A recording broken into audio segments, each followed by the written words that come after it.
debt-free district is a lie and a simple shell game. Just because the state debt is placed under a different shell doesn't mean that we aren't being forced to pay for it.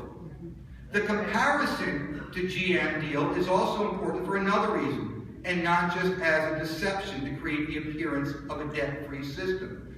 In the case of GM, establishing a separate debt-free entity was a benefit to stock investors who needed to believe that they would see financial returns on their investments and not be dropping their money into a giant hole. But public schools are not traded on the stock market and are not supposed to yield financial returns. Quite the contrary. Public schools are not supposed to make any profits whatsoever and should only exist to provide an education. However, charter school companies are a completely different story. Whereas the dividing of the district achieves nothing for the public schools and nothing for the people of Detroit, the creation of a separate district can, however, serve to attract businessmen who may want to buy out some of the schools knowing that they will not be paying off any existing debt. The charter companies can be assured that they will receive a definite per pupil dollar amount with no strings attached, and can gauge the amount of profit they will steal from the students accordingly. Before Snyder's plan was officially revealed, his administration noted that the plan would be based upon the models of Highland Park and Muskegon Heights. Many of the teachers in this room are very familiar with the destruction that was imposed on Highland Park, and many of you have Highland Park students in your classrooms who are essentially refugees seeking shelter from Snyder's brand of man-made disaster. The bottom line is that there is only one public school left in Highland Park, a single building for all elementary and middle school students, and no more public high school. The rest is all a charter. The new Snyder plan for Detroit would also create a new bureaucracy whose job would be to shut down public schools and sell them to charter companies. That is called the Detroit Educational Commission. The Detroit Educational Commission is planned to be a 5-person body with 3 members appointed by the governor and 2 by the mayor. The commission is to hire an education manager who will review school performance, manage security and other services, and will be charged with closing down any schools whose performance ranks in the bottom 5% of schools in the state, and then selling them to outside companies. There's a spoiler alert here. Most of the Detroit schools rank among the lowest performing schools in the state, and the district does not close down charters, given that a charter is a privately owned business whose owners reserve that authority. The Detroit Educational Commission would only exist, therefore, to sell out and destroy public education. Notably, the unelected Detroit Education Commission would exercise this power over and against and in spite of the school board. As for other financial matters, there's a financial review board that will manage the money for both districts. Taken together, these 2 new bureaucratic organizations would render the new school board just as powerless as the existing one. And so it is almost irrelevant that the new school board would eventually, in 6 years or more, be fully elected. It is almost a wonder that the new board will be completely appointed at first, as the only reason for this would be to avoid having any board members who might criticize the new system. Just like the financial matters, this is just another shell game to create the illusion of democracy, when in fact it would establish permanent state control over all fundamental aspects of the district, replacing the current system, which is claimed to be a temporary status for emergency measures. Instead of the plain old dictatorship by a single emergency manager, the new plan would create a massively bureaucratic dictatorship with an education manager, an education commission, and a financial review board. The new, massively bureaucratic dictatorship would also be charged with managing a new, massively bureaucratic school assigning system for the students. And the massively bureaucratic assignment system would include both public and charter schools, so that students can be assigned to a charter school rather than having to apply to them. Without knowing the details of this convoluted system, we can be certain that the school choice, quote, school choice, would be largely just another illusion, and that parents would find their children being assigned to a charter school against their will. The new dictatorship would probably come up with a justification that they are only trying to reduce class size in the public schools when they assign students to charters, and so on and so forth. In every conceivable manner, the governor packaged his plan to avoid a direct confrontation with our union. He assured union leadership that DFT contracts would be transferred to the new district, even though the real plan is to build charters that eliminate union contracts. He construed every element of his plan to sound as though it meets our demands. Read the statement that I gave to emergency manager early, and you will see a point-for-point parallel. Snyder tries to appear as though he is restoring local control, even though he is trying to make state control permanent. He tries to appear as though he is canceling the debt, even though he is still taking the debt payment money directly out of the school finances. He tries to appear as though he is increasing school funding and even redistributing the wealth in a particular sense, though he has no intention to do anything of the kind. He claimed that this plan is not intended to create a charter school district, though every aspect of his plan is clearly made for that purpose. He even tried to avoid a direct confrontation on the day of his announcement, choosing to hold his press conference in Detroit after he knew that we planned to be protesting in Lansing at that time. Thankfully, we were able to hold demonstrations in both cities simultaneously, as a testament to our growing power. The entire Snyder plan was construed in its outward appearance out of fear of our opposition and our demands. More than any other factor, more than the whims of this charter business hackers, more than the political scuffle in preparing for the 2016 race for the White House, the factor of our DFT-led movement determined how Snyder had to present his plan to the public. In doing so, he has inadvertently acknowledged that we are the true representatives of the needs and interests of the city of Detroit. We must remember this as we move forward, and always know that we can carry this responsibility for our students and our community. Snyder knows that he must at least try to sound like us in some manner if he intends to maintain power in our city. And in that regard, he is certainly doomed to fail, because absolutely no one can trust a single word that comes out of his mouth. We have the real power. Yes. We also have the opportunity now to speak to the entire nation. That is to raise our demands in the context of a growing crisis over inequality and the dignity and future of our young people. As the educational budget in every state continues to suffer, and as spending is instead soaring towards building a massive police state, the nation's everyday police atrocities have now become the basis for urban uprisings in places like Ferguson, Oakland, and Baltimore. We know that building a bigger police state is not the answer. We know that the answer for today's young people is to give them a real public education and a real future with good jobs, not to purchase tanks to roll down the city streets or assault weapons to give police the firepower of an occupying army.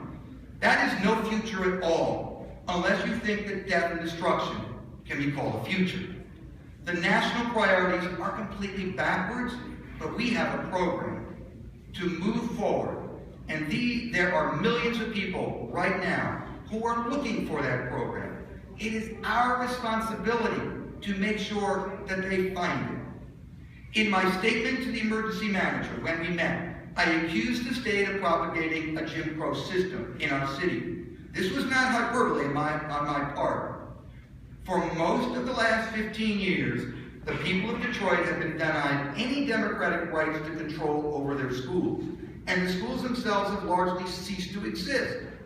In their place is a mountain of debt, the legacy of state-enforced robbery and tyranny, taxation without representation, and massive waves of students fleeing the district, just like much of our community fled the South 100 years ago. Charter schools, originally created after Brown v. Board of Education in order to build a private system that could avoid racial integration, and that's important to remember about the real history of charters in this country, are now the most conspicuous goal of the tyranny in our city. Charters are the most segregated sector of education in Black and Latino students nationally. Academic performance has dropped precipitously, class size has grown enormously, and not one honest person can claim that any of this has been for the sake of educational reform. That's right. We have endured an historic racist attack, and our most important task is to stop enduring it and to start fighting it. I am so proud to represent you. Yes. The teachers of the yes.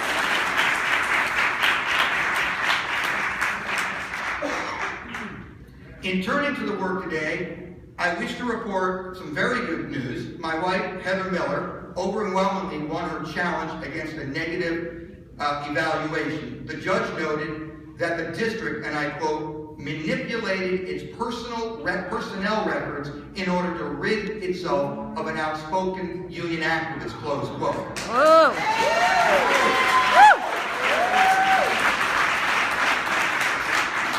We are so happy for Heather, and I cannot wait to win more victories for all of our members against the fraudulent evaluation system. I am eager to continue our building representative training and grievance campaigns and to shed light on every injustice that the state management has imposed on us. We have demanded that the EM provide job placements and evaluations by the end of May, June 1st. And now is the critical time to stand up for that demand. Last but certainly not least, before concluding my report and turning to that business, I want to congratulate our members for turning out in Lansing. I want to thank you for the support that you have given me during my first 100 days as union president. Woo-hoo! Yeah. Because without that support, my job would be, frankly, impossible. Thank you so much, and let's keep taking our fight for the people who are trying to make all our jobs impossible. Detroit Federation of Teachers, we are marching forward again. Thank you. It costs a penny. And in fact, it gains in finances because it says to the public, believe in the school system. Not because we produce little blue doors as advertisements for sure, but because we have placements already decided, and your son or daughter's favorite teacher will be back at Marquette or Ninus or the school. They will be there. You can count on us. Then, of course, we turn to the books and the supplies being delivered now, not in November and all the rest. We've got to push these demands. The people of Detroit, I think, okay, despite all the attempts by the media and early for not telling them about the school closings before it was too late, very conscious. The parents that I've talked to and I've seen really, really support us, know what we're talking about, know why we mobilize. This is a great opportunity. Getting them on board and in motion with us as early as Tuesday, we can also advance the key economic proposal, end the step freeze, return the pay. That's the way to attract and retain enough teachers to really reduce the class size and get key things like art, music, and gym in all the schools. It's all one thing. It's all one package. We can't separate our demand. I think we can get a large turnout. The key, I think, honestly, I'll do my part. Robocalling, posting on the website, sending out the emails.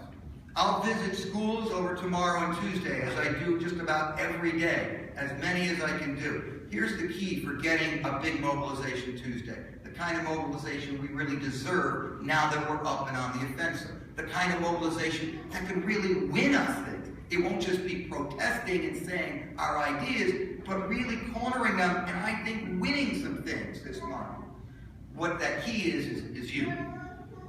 People in this room, largely people who showed at the events last week and then thought enough of this all, were conscious enough of the importance of it all, to be in the leadership of the union, to come down here and say, I want to know more, I want to do something.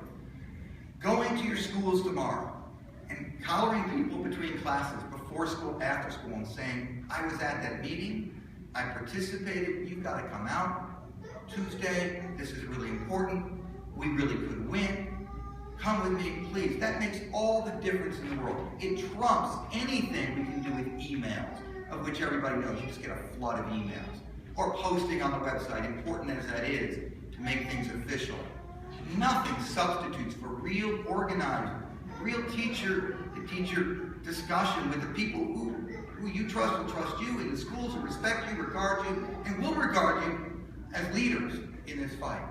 Spending the time in a busy schedule, which I know from doing it for many years, not being a union official, just a building rep or just a teacher in the school, it did not give me the time, because of course you're teaching and you've got all that mental energy. So you've got to somehow, through writing it down, finger around, a string around the finger, whatever it is, yep, I got 2 minutes here, but I can talk to 2 people in 2 minutes. I can bring them together. I can convince them, and maybe send them out to convince more. But there's a plan, and however I can execute it over the course of Monday and Tuesday, maybe on the phone also in the evening, calling people, I can spend some time and help this absolutely essential thing. I can make a difference. Yes, you can make a difference. And we can begin to win again. And if we get anywhere on this, and I submit we will, over this month, we will have rebuilt so much of what we once had and be on the road to winning more.